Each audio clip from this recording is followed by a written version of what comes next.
강도연은 빠른 걸음으로 건물 밖으로 나옵니다. 밤 공기가 얼굴을 스치자 그는 잠시 숨을 고릅니다.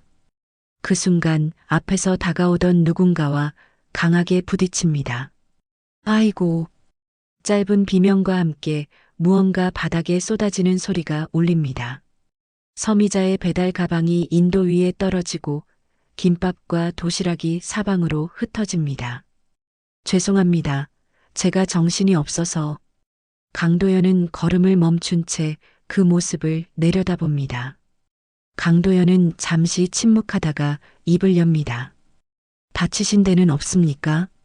오해를 풀고 싶습니다. 오래 걸리지 않을 겁니다.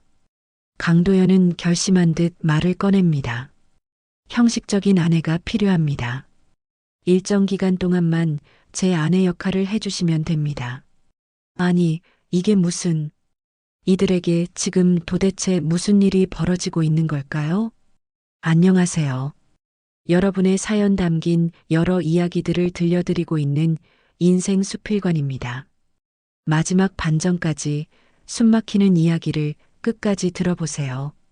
구독과 좋아요, 알림 설정은 영상 제작에 큰 힘이 됩니다. 자, 그럼 오늘의 사연 함께 들어보시죠. 서미자의 하루는 언제나 남들보다 한 박자 빠르게 시작됩니다. 아직 새벽과 아침의 경계가 흐릿한 시간, 골목길에는 가로등 불빛이 축축한 아스팔트 위에 길게 늘어져 있고 서미자는 그 빛을 밟듯 천천히 걸어 나옵니다. 낡은 운동화 바닥은 이미 닳아 있었고 발바닥으로 전해지는 냉기가 오늘 하루도 쉽지 않으리라는 예감을 줍니다. 그녀의 어깨에는 오래 쓴 배달 가방이 걸려 있습니다. 지퍼 한쪽은 잘 닫히지 않아 고무줄로 묶어두었고 가방 안에서는 김밥과 도시락 용기들이 서로 부딪히며 작은 소리를 냅니다. 그 소리는 마치 그녀의 인생처럼 소란스럽지만 아무도 귀 기울이지 않는 소리입니다. 서미자는 잠시 멈춰서서 허리를 곧게 펴려다 다시 구부립니다. 허리는 오래전부터 성한 날이 없었지만 쉴 수는 없습니다. 쉬면 바로 생활이 막히고 생활이 막히면 내일이 없어지기 때문입니다. 아유 사람 팔자가 참. 그녀는 아무에게도 들리지 않을 목소리로 중얼거립니다. 서미자는 젊은 시절 이렇게 혼자 거리를 누비는 사람이 될 줄은 상상도 하지 못했습니다. 그녀도 한때는 남편과 아이가 있는 평범한 집에서 저녁상을 차리던 사람이었습니다. 아이들 도시락을 싸고 남편의 셔츠를 다리며 그 평범함이 영원할 거라 믿던 시절이 있었습니다. 하지만 남편은 어느 날 갑자기 돌아오지 않았습니다. 사고 소식은 전화 한 통으로 전해졌고 장례식이 끝난 뒤에도 그녀의 하루는 멈추지 않았습니다. 울고 있을 시간조차 없이 서미자는 생계를 위해 시장으로 나가야 했습니다. 아이들은 컸고 각자의 삶을 살겠다며 하나둘 집을 떠났습니다. 엄마, 요즘은 다들 바빠. 엄마, 다음에 전화할게. 그 말들은 틀리지 않았지만 서미자의 하루를 채워주지는 못했습니다. 그녀는 이제 누군가의 엄마이기보다 배달 번호표로 불리는 사람이 되어 있었습니다. 배달앱에 뜨는 주문 알림이 울릴 때마다 그녀는 자신이 아직 필요하다는 사실에 안도하면서도 씁쓸해집니다. 휴대전화 화면을 들여다보던 서미자는 한숨을 내쉽니다. 오늘도 늦겠네. 배달 건수는 아직 남아있고 야간 할증이 붙는 시간은 그녀에게 선택이 아닌 필수였습니다. 서미자가 지나가는 길은 점점 달라집니다. 허름한 주택가를 벗어나자 유리벽으로 둘러싸인 고급 빌딩들이 줄지어 나타납니다. 반짝이는 조명과 깔끔한 로비, 정장을 입은 사람들이 오가는 모습은 늘 그녀를 주춤하게 만듭니다. 서미자는 그 건물들 앞을 지날 때마다 고개를 조금 숙입니다. 자신과는 다른 세계라는 생각이 오래된 습관처럼 몸에 배어 있기 때문입니다. 그 시각, 그 고급 빌딩 안에서는 전혀 다른 하루가 흘러가고 있습니다. 강도연은 넓은 회의실 중앙에 앉아 있지만 그의 시선은 서류 위에 머물지 않습니다. 긴 테이블을 둘러싼 임원들의 보고는 매끄럽고 정확하지만 그의 귀에는 그저 반복되는 소음처럼 들립니다. 결국 또 그 얘기겠지. 강도연은 이미 알고 있습니다. 오늘 회의의 끝은 성과가 아니라 그의 사적인 문제로 향할 것이라는 사실을 말입니다. 재벌 그룹의 CEO라는 자리는 화려해 보이지만 그 자리는 늘 선택을 빼앗아 갔습니다. 특히 결혼이라는 문제 앞에서 그는 늘 도망치는 사람이었습니다. 사랑이 아닌 조건으로 맺어지는 관계가 어떤 결말을 맞는지 그는 이미 젊은 시절 뼈저리게 겪었습니다. 그 이후로 그는 혼자가 되는 쪽을 택해왔습니다. 회의가 끝나기도 전 강도연은 조용히 자리에서 일어섭니다. 비서는 당황한 얼굴로 그를 따라 나옵니다. 대표님, 아직 안건이. 오늘은 여기까지 하죠. 짧은 한마디에 더 이상의 질문은 나오지 않습니다. 강도연은 빠른 걸음으로 건물 밖으로 나옵니다. 밤 공기가 얼굴을 스치자 그는 잠시 숨을 고릅니다. 도망치듯 나온 자신이 우습게 느껴지면서도 그 선택을 후회하지는 않습니다. 그 순간 앞에서 다가오던 누군가와 강하게 부딪힙니다. 아이고. 짧은 비명과 함께 무언가 바닥에 쏟아지는 소리가 울립니다. 서미자의 배달 가방이 인도 위에 떨어지고 김밥과 도시락이 사방으로 흩어집니다. 서미자는 반사적으로 몸을 굽혀 음식을 주워 담습니다. 죄송합니다. 제가 정신이 없어서.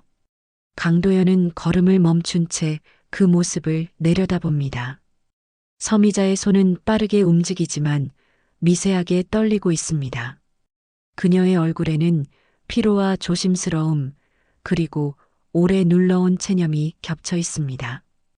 경비원들이 다가와 상황을 살피고 몇몇 사람들이 힐끗거리며 지나갑니다.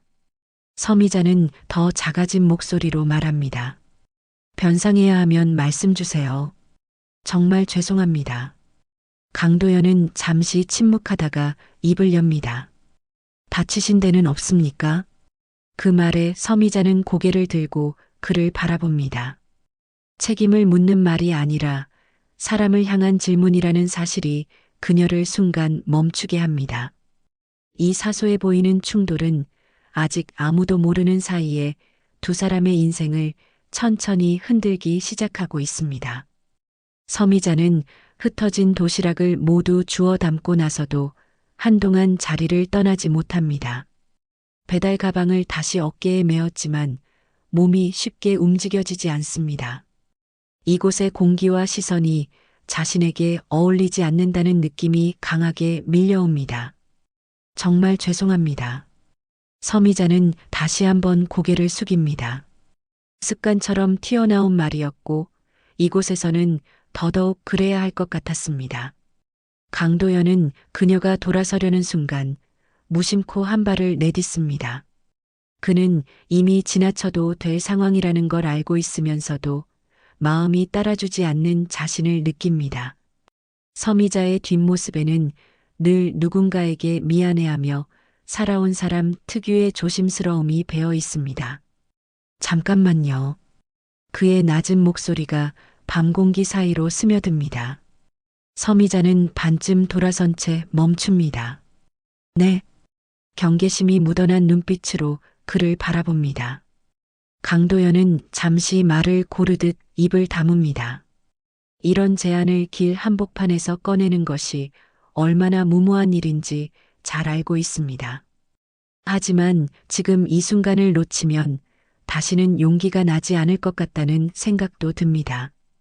이곳 말고 안에서 잠깐 이야기할 수 있을까요? 그의 말투는 부탁에 가깝습니다. 서미자는 본능적으로 고개를 젓습니다. 아니에요. 전 배달이 남아 있어서요. 그녀에게 지금 가장 중요한 건 시간을 지키는 일입니다. 강도연은 물러서지 않습니다. 오해를 풀고 싶습니다. 오래 걸리지 않을 겁니다. 그 말에 서미자는 잠시 흔들립니다. 오해라는 단어가 마음에 걸립니다. 자신이 잘못한 일도 아닌데 괜히 빚진 사람처럼 느껴지는 상황이 익숙하기 때문입니다. 결국 그녀는 조심스럽게 고개를 끄덕입니다. 잠깐만요. 정말 잠깐이면. 두 사람은 함께 로비 안으로 들어섭니다. 자동문이 열리며 은은한 향기가 퍼지고 바닥은 거울처럼 반짝입니다. 서미자는 발걸음을 옮길 때마다 자신의 낡은 운동화가 이 공간을 더럽히는 건 아닐지 신경이 쓰입니다. 강도연은 로비 한쪽 사람들의 시선에서 조금 벗어난 테이블로 그녀를 안내합니다. 비서가 다가오려 하자 그는 짧게 손을 들어 보입니다. 잠시만요. 둘만 남자 갑작스러운 정적이 흐릅니다. 서미자는 가방을 무릎 위에 올려놓고 두 손으로 꼭 붙잡습니다. 이 가방은 언제나 그녀를 지켜주는 마지막 방패였습니다. 아까는 정말 죄송했습니다. 서미자가 먼저 말을 꺼냅니다. 제가 앞을 잘 못 봤어요. 강도연은 고개를 저으며 말합니다. 아닙니다. 저도 정신이 없었습니다. 그의 말투에는 꾸밈이 없습니다. 잠시 침묵이 흐른 뒤 강도연이 입을 엽니다. 실례지만 성함을 여쭤봐도 될까요? 서미자입니다. 이름을 말하는 순간 그녀는 괜히 작아진 기분이 듭니다. 강도연은 고개를 끄덕입니다. 저는 강도연입니다. 그 이름이 가진 무게를 설명하지 않아도 이 공간이 이미 말해주고 있습니다. 그는 한숨을 가볍게 내쉰 뒤 천천히 말을 이어갑니다. 사실 제가 오늘 여기서 급히 나오게 된 데에는 이유가 있습니다. 서미자는 말없이 듣습니다. 그의 이야기가 자신과 무슨 상관이 있을지 아직 감이 잡히지 않습니다. 가족 문제입니다. 강도연의 표정이 조금 굳어집니다. 저에게는 계속 결혼 이야기가 따라다닙니다. 회사를 위해서, 집안을 위해서요. 서미자는 고개를 끄덕입니다. 그 이야기는 낯설지만 동시에 어딘가 익숙합니다. 자신도 평생 가족을 위해 선택을 미뤄왔기 때문입니다. 그래서요. 조심스럽게 묻습니다. 강도연은 결심한 듯 말을 꺼냅니다. 형식적인 아내가 필요합니다. 서미자는 잠시 말을 잃습니다. 지금 저한테 그 말씀을 하시는 건가요? 네. 강도연은 시선을 피하지 않습니다. 일정 기간 동안만 제 아내 역할을 해주시면 됩니다. 서미자의 얼굴에 당혹스러움이 그대로 드러납니다. 저는 그런 사람 아닙니다. 그런 자리에 설 수도 없고요. 강도연은 차분하게 덧붙입니다. 그래서 더 필요합니다. 연기하지 않아도 되는 분이요. 그 말은 서미자의 마음을 더 혼란스럽게 만듭니다. 그녀는 고개를 젓습니다. 말도 안 되는 얘기예요. 보상은 충분히 드리겠습니다. 강도연의 말에 서미자의 손이 잠시 멈춥니다. 돈 때문이 아닙니다. 서미자는 빠르게 말합니다. 하지만 그 말이 끝나기도 전에 밀린 공과 금과 병원비가 머릿속을 스칩니다. 강도연은 그녀를 재촉하지 않습니다. 오늘 당장 답을 달라는 건 아닙니다.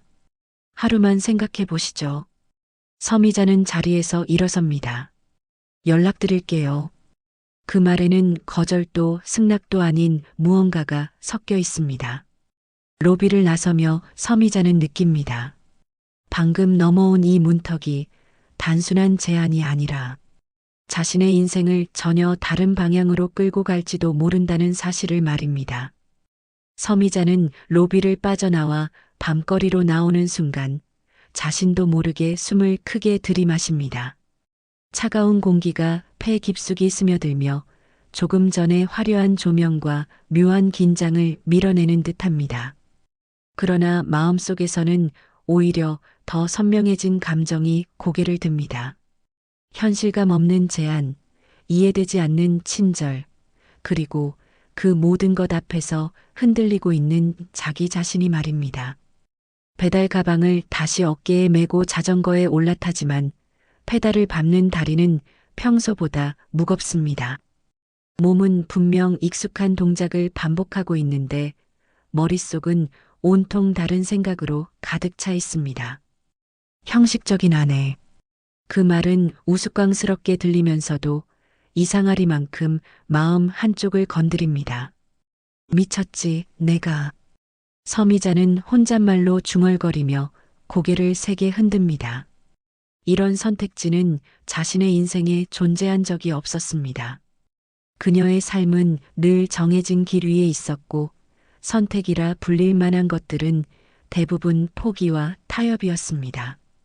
마지막 배달을 마치고 집으로 돌아온 시간은 밤 12시에 가깝습니다. 현관문을 열자 어둠과 고요가 동시에 밀려옵니다. 불을 켜지 않아도 익숙한 동선으로 신발을 벗고 들어오는 발걸음에는 오래된 습관이 배어 있습니다. 서미자는 부엌에 들어가 물을 따르려다 탁자 위에 쌓여 있는 우편물에 시선이 멈춥니다. 병원비 고지서, 카드 명세서, 관리비 독촉장. 그 종이들은 말없이 그녀의 현실을 설명하고 있습니다. 이 집에서, 이 삶에서 벗어날 수 없다는 사실을 말입니다. 서미자는 의자에 앉아 고지서 하나를 집어듭니다. 금액을 확인하는 눈빛은 담담하지만 손끝은 미세하게 떨립니다. 이번 달도 빠듯하네. 말을 꺼내는 순간 강도연의 목소리가 머릿속에 겹쳐집니다. 하루만 생각해 보시죠. 그 말은 배려처럼 들렸지만 동시에 선택을 강요하는 문장처럼 느껴집니다. 서미자는 고개를 숙인 채 한참을 가만히 앉아 있습니다. 이런 고민을 해본 적이 없었기에 무엇이 옳은지도 판단하기 어렵습니다. 그때 휴대전화가 울립니다. 화면에는 배달 동료 정순의 이름이 떠 있습니다. 미자야, 집에 갔어? 응, 방금. 오늘 무슨 일 있었어? 목소리가 좀 이상하더라. 서미자는 잠시 침묵합니다. 이 황당한 일을 말해도 믿지 않을 거라는 생각이 먼저 듭니다. 아니야, 그냥 좀 피곤해서. 너 요즘 너무 무리하는 거 아니야? 괜찮아. 늘 하던 거지 뭐.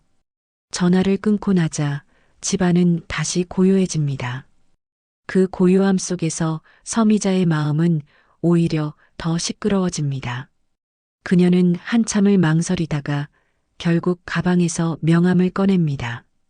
검은 글씨로 적힌 이름과 번호. 손에 쥐자 묘하게 무게감이 느껴집니다. 서미자는 한 번 더 망설인 뒤 천천히 전화를 겁니다. 저 서미자입니다. 전화기 너머에서 곧바로 목소리가 들려옵니다. 네, 말씀하세요. 그의 반응에는 놀람도 조급함도 없습니다. 그 차분함이 오히려 서미자를 긴장하게 만듭니다. 어제 말씀하신 거요. 직접 만나서 좀 더 듣고 싶습니다. 잠시 침묵이 흐른 뒤 강도연이 답합니다. 알겠습니다. 내일 오전에 시간 괜찮으십니까? 전화를 끊고 나서도 서미자는 한동안 가만히 서 있습니다. 이미 되돌릴 수 없는 말을 해버렸다는 사실이 이제야 실감납니다. 다음 날 아침 서미자는 평소보다 일찍 집을 나섭니다.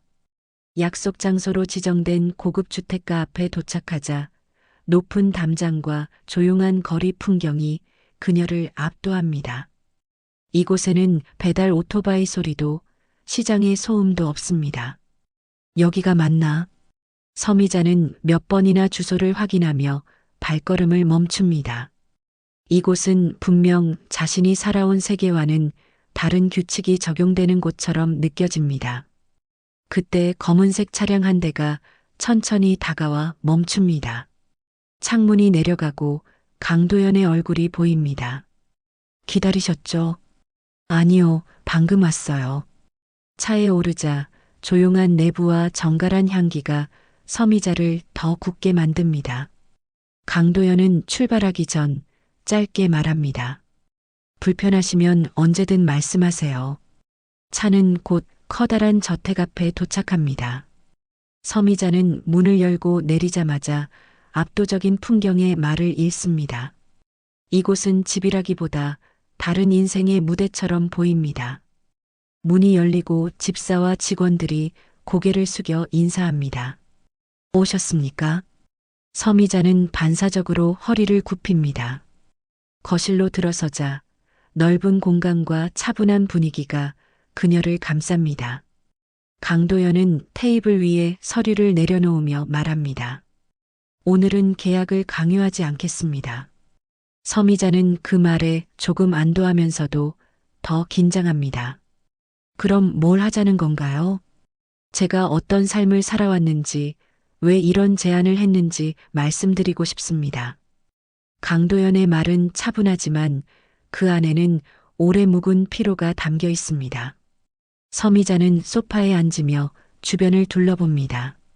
모든 것이 정돈되어 있지만 이상하리만큼 온기가 느껴지지 않습니다. 그 순간 그녀는 깨닫습니다. 이 낯선 세계가 화려하기만 한 곳은 아니라는 사실을 말입니다. 서미자는 아직 선택하지 않았습니다. 하지만 이미 한 가지는 분명해졌습니다. 그녀는 지금 평생 닫아두었던 문 앞에 서 있다는 것을요. 서미자는 계약서에 서명한 다음 날부터 시간이 이전과는 다른 속도로 흐른다는 걸 느낍니다. 같은 하루 24시간이지만 그 안에 담긴 밀도가 달라진 듯한 기분이 듭니다. 배달 가방을 메고 거리를 오가면서도 머릿속 한편에는 늘 다른 장면이 겹쳐 떠오릅니다. 정갈한 거실, 차분한 조명, 그리고 그 안에서 자신을 바라보던 강도연의 시선입니다. 그녀는 몇 번이나 스스로에게 묻습니다. 내가 왜 여기까지 왔을까? 대답은 늘 단순합니다. 살기 위해서였고 버티기 위해서였으며 누군가에게 짐이 되지 않기 위해서였습니다. 계약 이후 첫 일정은 준비였습니다.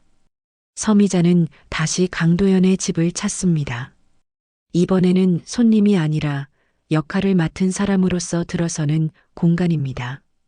전담 코디네이터와 스타일리스트들이 거실에 모여 있고 옷걸이에는 고급스러운 의상들이 정리되어 있습니다.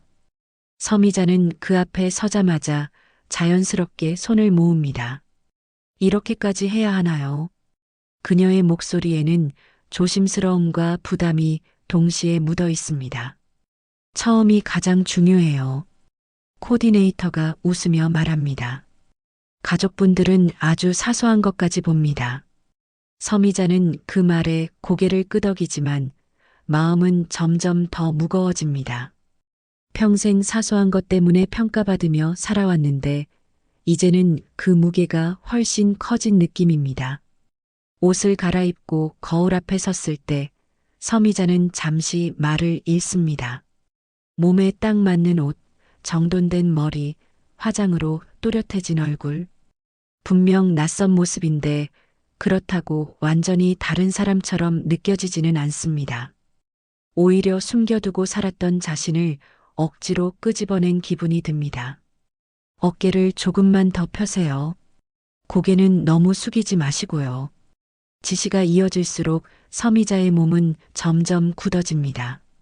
그녀는 거울 속 자신의 눈을 마주보다가 결국 시선을 피합니다. 제가 잘할 수 있을까요?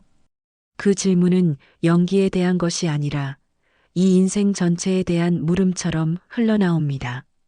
강도연은 잠시 말을 잇지 못하다가 조용히 대답합니다. 잘하려고 하지 않으셔도 됩니다. 있는 그대로 계셔주시면 됩니다.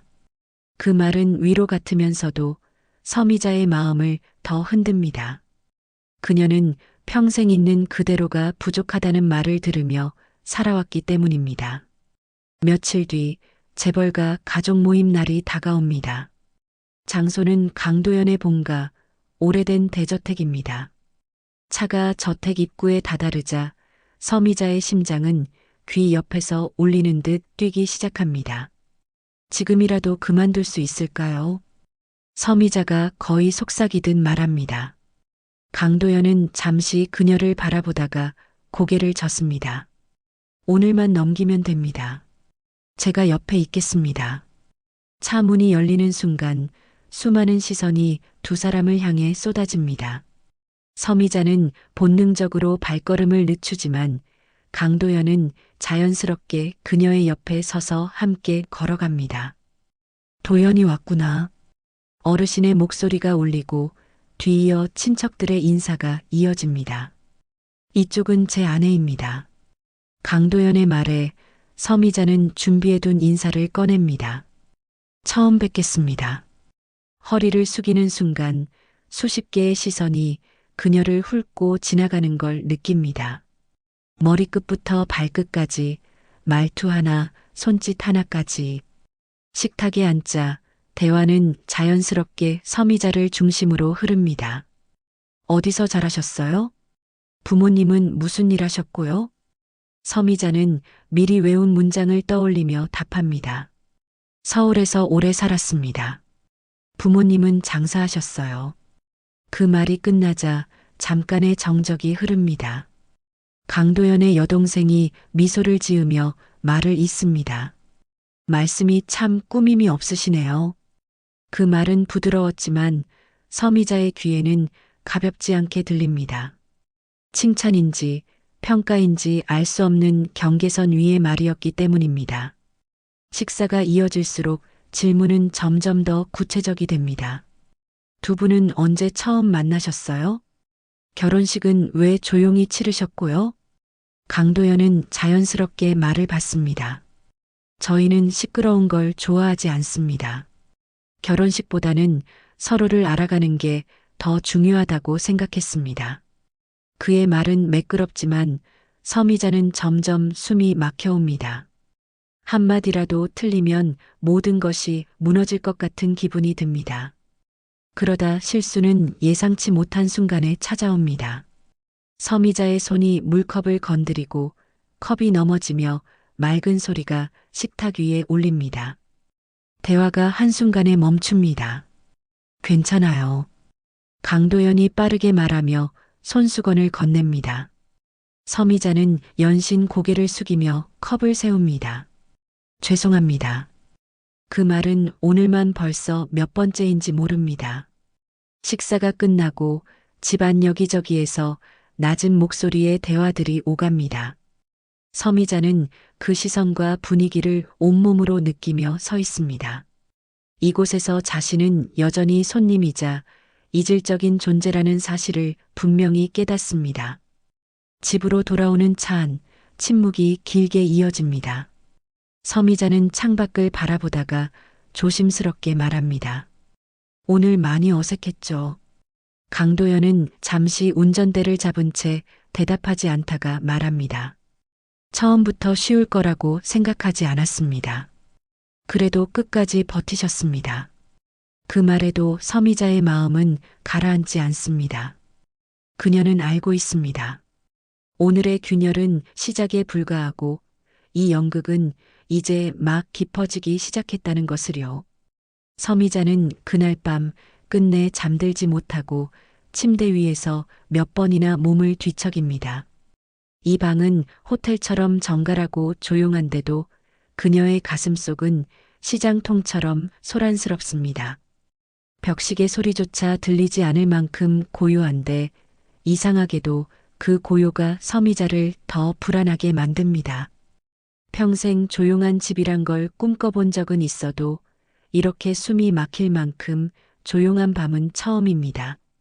서미자는 이불을 천천히 걷어내고 침대 가장자리에 앉습니다. 발을 바닥에 내리자 푹신한 카펫이 발바닥을 감싸는데 그 부드러움이 오히려 낯설어서 눈썹이 찌푸려집니다. 그녀는 한동안 멍하니 손바닥을 바라봅니다.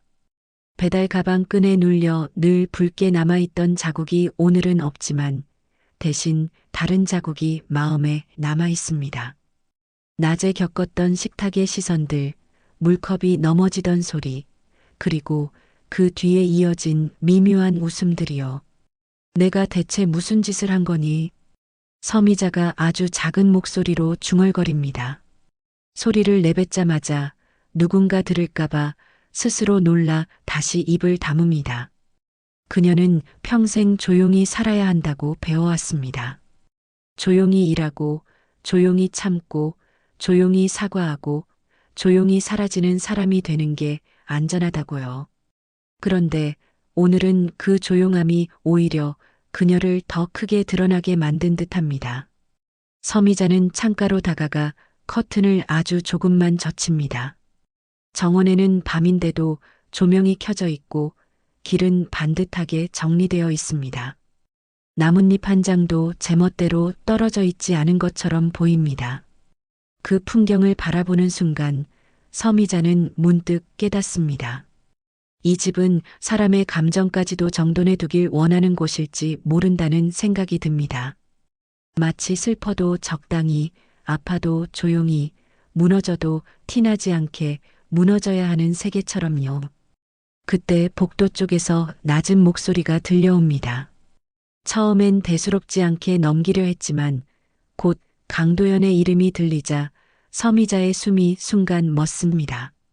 그녀는 엿듣고 싶지 않다고 스스로 다짐합니다.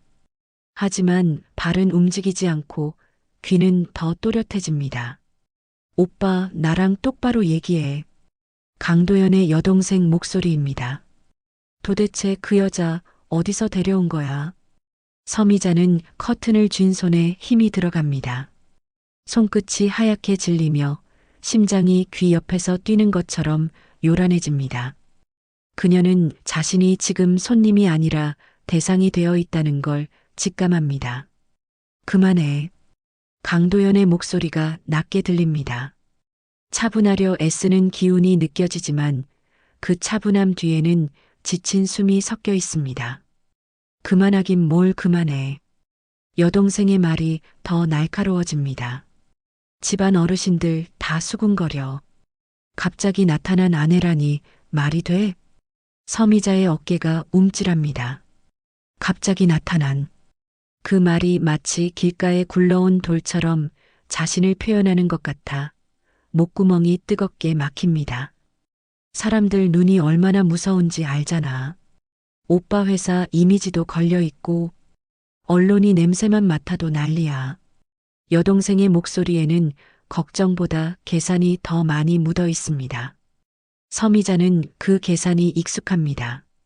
자신도 평생 계산 속에서 살아왔습니다.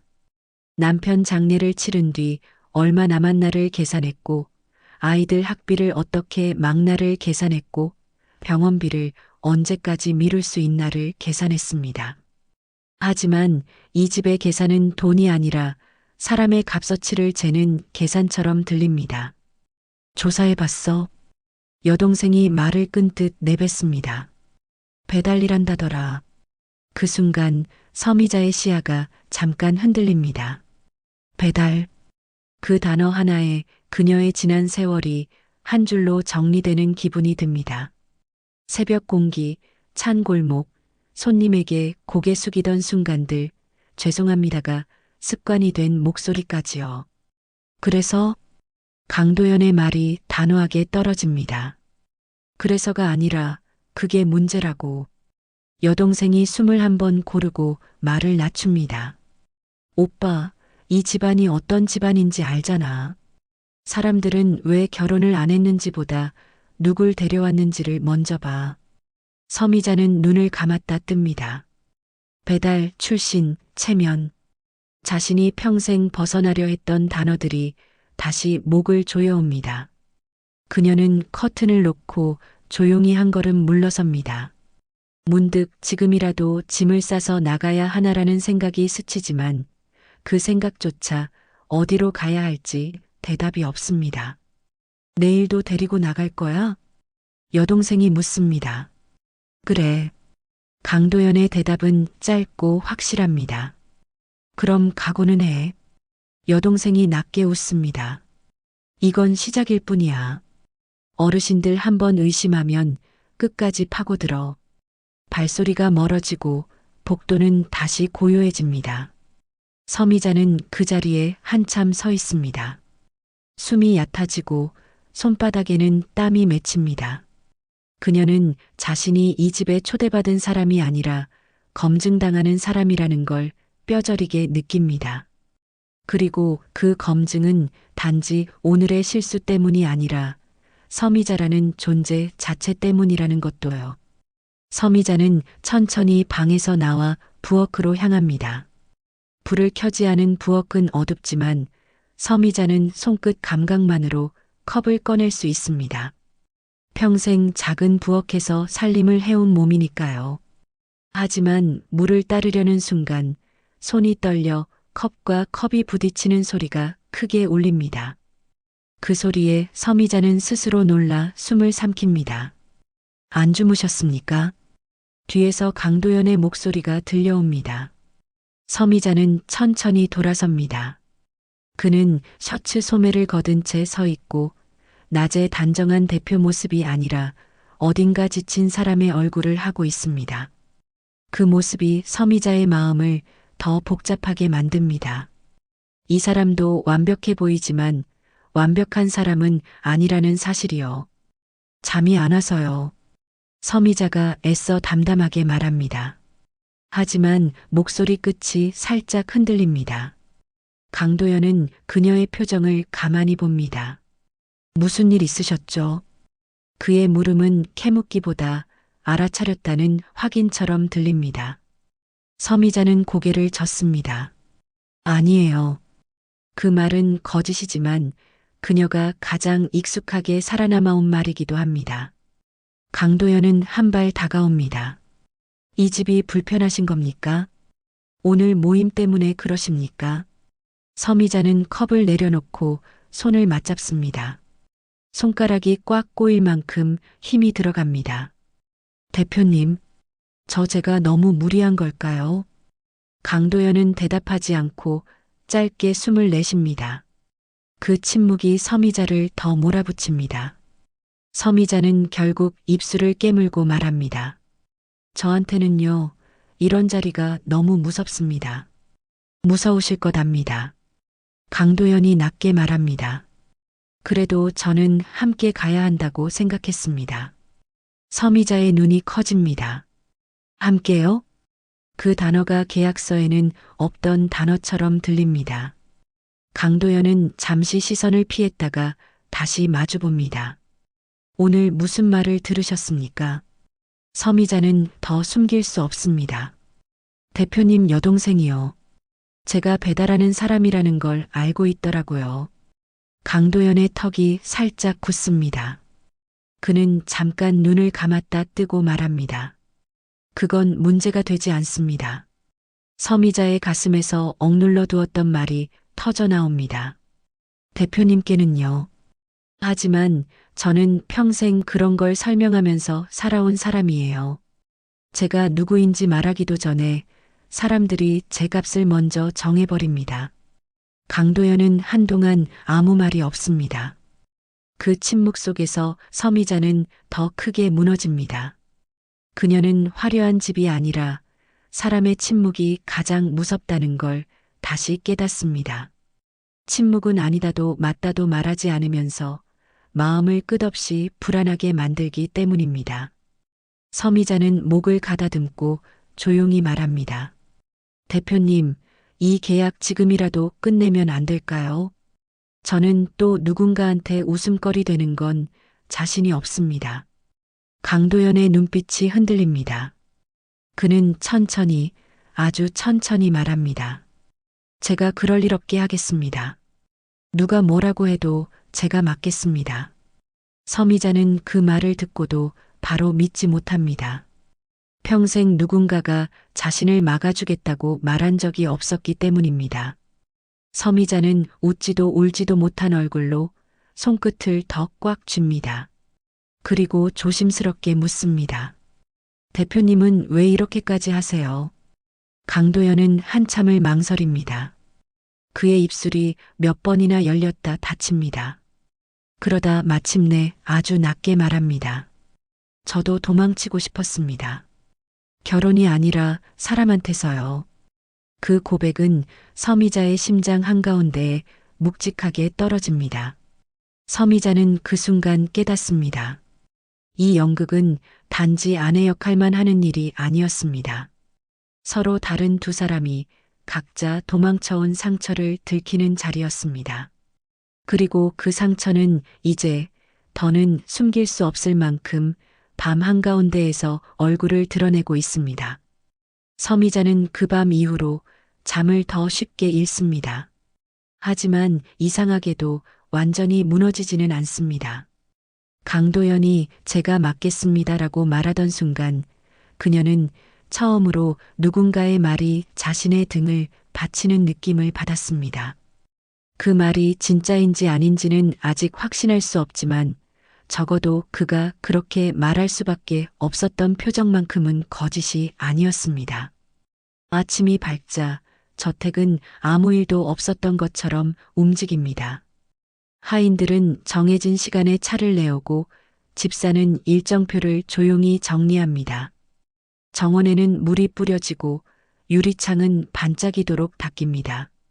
서미자는 그 속에서 혼자만 다른 시간을 살고 있는 것 같습니다. 밤새 마음이 울렁거렸던 흔적이 얼굴에 남아있는데도 이 집은 괜찮다고 말하지 않습니다.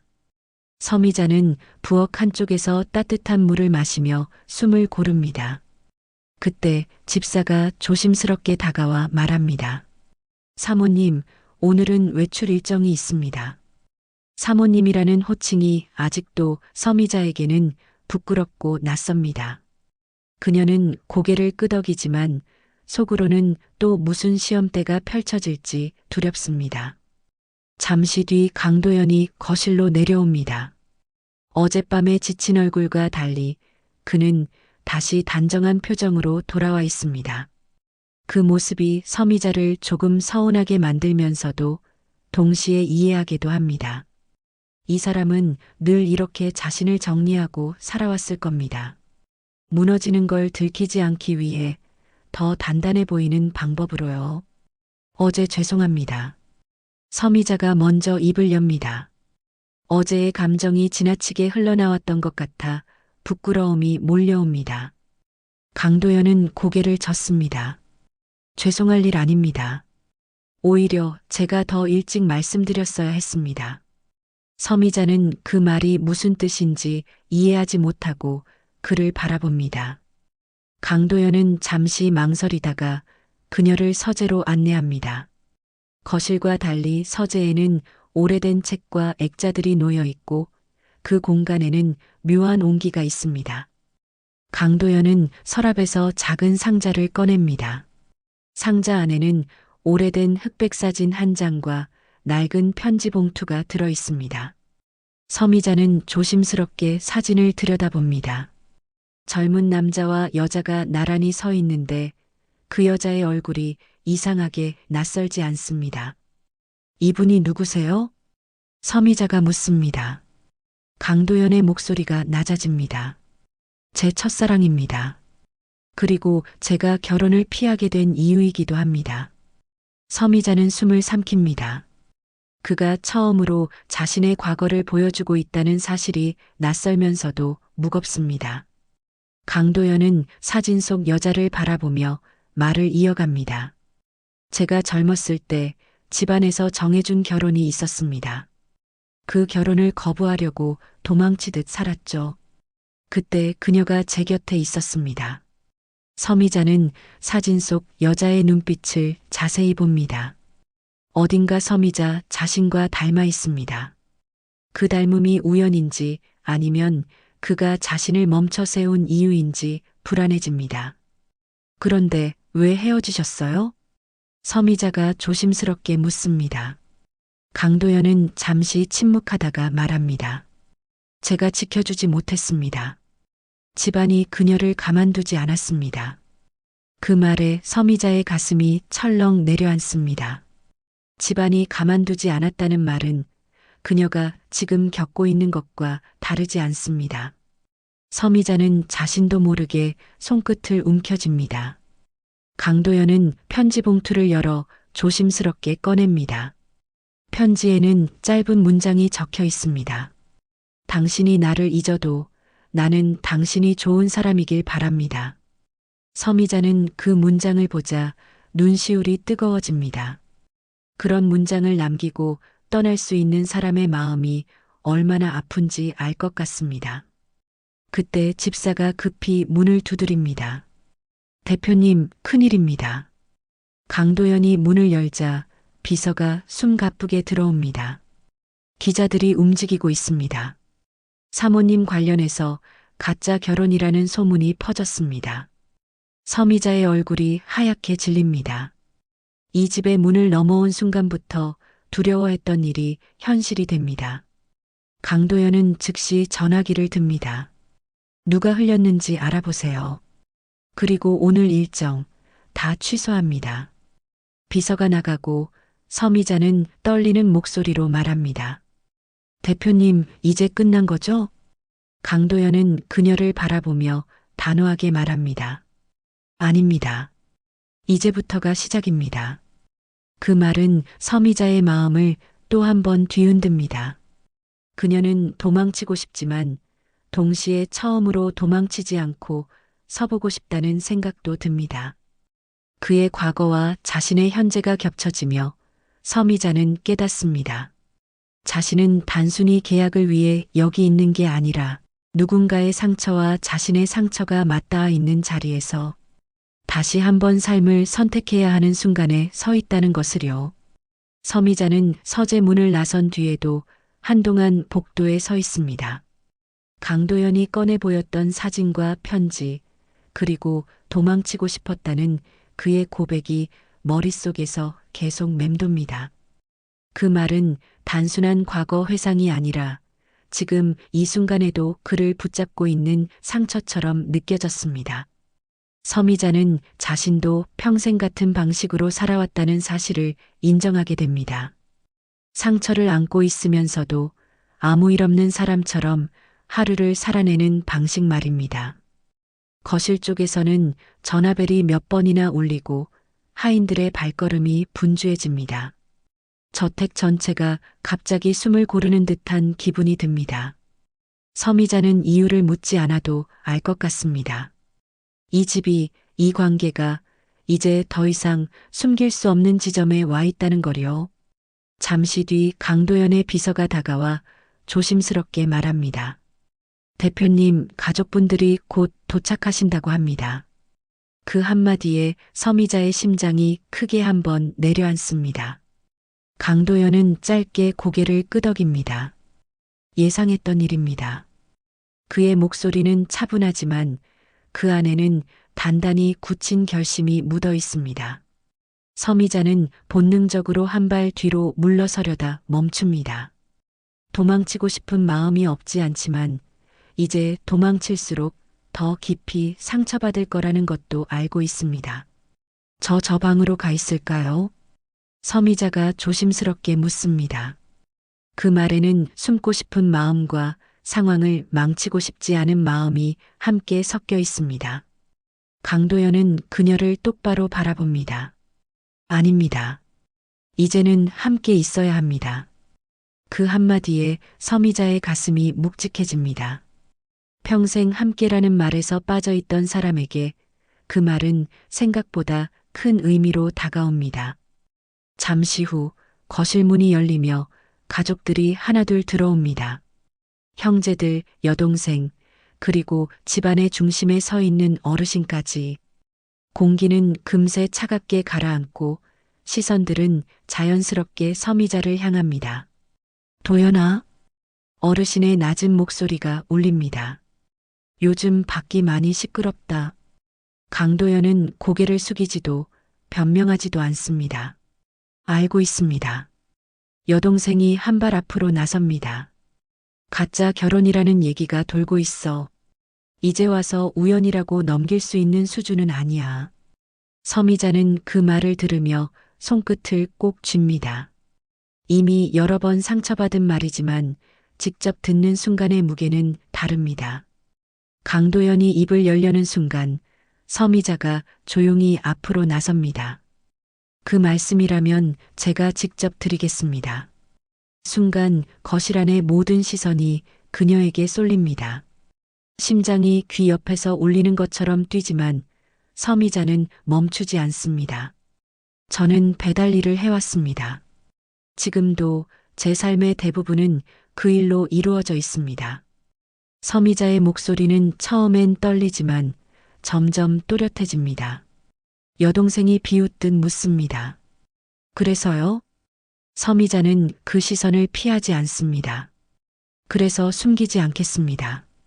제가 어떤 사람인지 부끄러워하지 않겠습니다. 거실 안에 짧은 침묵이 흐릅니다. 어르신이 천천히 입을 엽니다. 그럼 이 결혼은 무엇이냐? 강도연이 한 발 앞으로 나섭니다. 제가 선택한 결혼입니다. 그의 말에는 이전과는 다른 무게가 실려 있습니다. 조건 때문도 체면 때문도 아닙니다. 저는 더 이상 도망치지 않기로 했습니다. 여동생의 얼굴이 굳어집니다. 도망치지 않겠다고? 그럼 회사는? 집안은? 강도연은 잠시 숨을 고른 뒤 단호하게 말합니다. 필요하다면 내려놓겠습니다. 그 말이 떨어지는 순간 거실의 공기가 크게 흔들립니다. 누군가는 놀라고 누군가는 분노하며 누군가는 말문을 잃습니다. 대표님, 서미자가 놀라 부릅니다. 저 때문에 그런 선택까지 하실 필요는. 강도연은 고개를 저으며 그녀의 말을 막습니다. 당신 때문이 아닙니다. 이건 제 인생을 제가 책임지겠다는 선택입니다. 그는 가족들을 바라보며 다시 말합니다. 저는 이미 한 번 지키지 못해서 평생 후회했습니다. 이번에는 다르게 하겠습니다. 어르신의 시선이 서미자에게로 돌아옵니다. 그 눈빛에는 여전히 냉정함이 남아있지만 처음과는 다른 기색도 섞여 있습니다. 각오는 되어 있느냐? 그 질문은 시험처럼 던져집니다. 서미자는 잠시 눈을 감았다가 뜹니다. 그동안 수없이 피해왔던 질문입니다. 그러나 이번만큼은 피하지 않기로 합니다. 네. 서미자의 목소리는 낮지만 단단합니다. 저는 제 삶을 숨기지 않겠습니다. 그리고 누군가의 그림자로 살지도 않겠습니다. 그 말에 강도연은 조용히 그녀의 옆으로 다가옵니다. 두 사람은 나란히 서서 같은 방향을 바라봅니다. 서미자는 처음으로 느낍니다. 자신이 누군가의 선택지가 아니라 스스로 선택하는 사람이 되었다는 감각을요. 거실 안의 침묵은 여전히 무겁지만 그 침묵의 의미는 달라졌습니다. 이제 이 싸움은 숨기는 싸움이 아니라 드러내는 싸움이 되었습니다. 서미자는 알고 있습니다. 이 순간 이후로는 이전의 삶으로 돌아갈 수 없다는 것을요. 하지만 이상하게도 그 사실이 두렵기보다는 조금은 단단하게 느껴집니다. 서미자는 새벽 공기가 아직 식지 않은 이른 아침에 눈을 뜹니다. 예전처럼 알람 소리에 쫓겨 일어나는 건 아니지만 몸이 먼저 깨어납니다. 오랫동안 몸에 밴 생활 리듬은 쉽게 사라지지 않습니다. 다만 달라진 건 눈을 뜨는 순간 가슴을 누르던 막막함이 없다는 점입니다. 창문 너머로 햇살이 천천히 스며듭니다. 저택에 완벽하게 계산된 정원이 아니라 오래된 주택가 골목입니다. 전봇대에 붙은 전단지, 이웃집에서 들려오는 라디오 소리, 새벽에 문을 여는 분식집의 철문 소리까지 이 모든 풍경이 서미자에게는 이상하리만큼 편안합니다. 부엌으로 나가 물을 끓이려다 서미자는 잠시 손을 멈춥니다. 벽에 걸린 달력이 눈에 들어옵니다. 날짜 하나하나에 더는 무게가 실려 있지 않다는 사실을 그제야 실감합니다. 며칠 뒤를 걱정하지 않아도 되는 아침은 그녀에게 처음입니다. 일어났어요? 방 안에서 강도연의 목소리가 들려옵니다. 네. 서미자는 자연스럽게 대답합니다. 대표님이 아니라 도연 씨라는 호칭이 이제는 입에 익습니다. 강도연이 천천히 부엌으로 나옵니다. 정장을 벗고 소매를 거둔 평범한 옷차림입니다. 그 모습은 여전히 낯설지만 더 이상 어색하지는 않습니다. 잠은 좀 어떠셨어요? 서미자가 묻습니다. 중간에 한번 깨긴 했지만 다시 잠들었습니다. 강도연은 잠시 웃으며 덧붙입니다. 예전 같으면 그게 제일 어려웠을 텐데요. 서미자는 고개를 끄덕입니다. 그 말의 의미를 이제는 충분히 이해할 수 있습니다. 아침을 간단히 챙겨 먹은 뒤 두 사람은 작은 분식집으로 향합니다. 가게는 화려하지 않습니다. 간판도 오래됐고 테이블에는 세월의 흔적이 남아 있습니다. 하지만 서미자에게는 이 공간이 누구보다 익숙합니다. 오늘은 제가 김밥 쌀게요. 강도연이 앞치마를 매며 말합니다. 서미자는 잠시 그를 바라보다가 웃습니다. 어제도 그러셨잖아요. 어제보다 오늘이 더 나을 것 같아서요. 그의 말투에는 여전히 서툼이 남아있지만 도망치려는 기색은 없습니다. 가게 문을 열자 동네 단골들이 하나둘 들어옵니다. 사장님, 오늘도 일찍 여셨네. 네, 어서 오세요. 서미자의 목소리는 자연스럽고 단단합니다. 누군가는 강도연을 힐끗 보며 묻습니다. 사장님 남편이세요? 서미자는 잠시 망설이다가 대답합니다. 같이 일하는 사람이에요. 그 말에는 설명도 변명도 없습니다. 강도연은 김밥을 말다 말고 서미자를 바라봅니다. 그녀의 표정에는 불안도 두려움도 보이지 않습니다. 그 모습에 그는 조용히 숨을 고릅니다. 점심시간이 지나고 가게가 잠시 한산해집니다. 서미자는 의자에 앉아 다리를 주무르며 말합니다. 예전엔요, 하루가 끝나는 게 무서웠어요. 오늘도 아무 일 없이 넘겼다는 안도보다 내일이 또 온다는 게 더 무거웠거든요. 강도연은 가만히 듣고 있다가 묻습니다. 지금은 어떻습니까? 서미자는 잠시 생각합니다. 지금은 내일이 와도 괜찮을 것 같아요. 잘해도 괜찮고 못해도 괜찮고요. 그 말에 강도연의 얼굴이 미세하게 풀어집니다. 그 역시 같은 마음이라는 걸 굳이 말하지 않아도 서로 압니다. 해가 기울 무렵 텔레비전에서 뉴스가 흘러나옵니다. 강도연의 이름이 잠깐 언급되고 화면은 곧 다른 소식으로 넘어갑니다. 서미자는 리모컨을 집어들었다가 다시 내려놓습니다. 괜찮으세요? 그녀가 묻습니다. 강도연은 고개를 끄덕입니다. 이제는 제 이야기가 뉴스가 아니어도 됩니다. 제가 살아있는 곳이 제가 있을 자리니까요. 저녁 장사를 마치고 가게 문을 닫은 뒤 두 사람은 나란히 앉아 김밥을 나눠 먹습니다. 서미자는 문득 예전의 자신을 떠올립니다. 배달 가방을 메고 밤길을 홀로 걷던 모습, 늘 고개를 숙이고 먼저 사과하던 목소리. 도연 씨, 서미자가 조용히 부릅니다. 네. 만약 그날 우리가 부딪히지 않았다면요. 강도연은 잠시 생각하다가 말합니다. 아마 저는 여전히 도망치고 있었을 겁니다. 서미자는 고개를 끄덕입니다. 저도요. 두 사람은 말없이 창밖을 바라봅니다. 골목에 불이 하나둘 켜지고 하루가 조용히 저물어 갑니다. 서미자는 그제야 깨닫습니다. 행복이란 화려한 선택의 끝에 있는 게 아니라 도망치지 않고 남은 자리에서 서로를 바라보는 순간에 있다는 거요. 늦게 찾아온 사랑은 요란하지 않습니다. 하지만 그만큼 깊고 단단합니다. 서미자는 이제 압니다. 자신의 인생이 비로소 남의 기준이 아닌 자신의 속도로 흘러가기 시작했다는 것을요.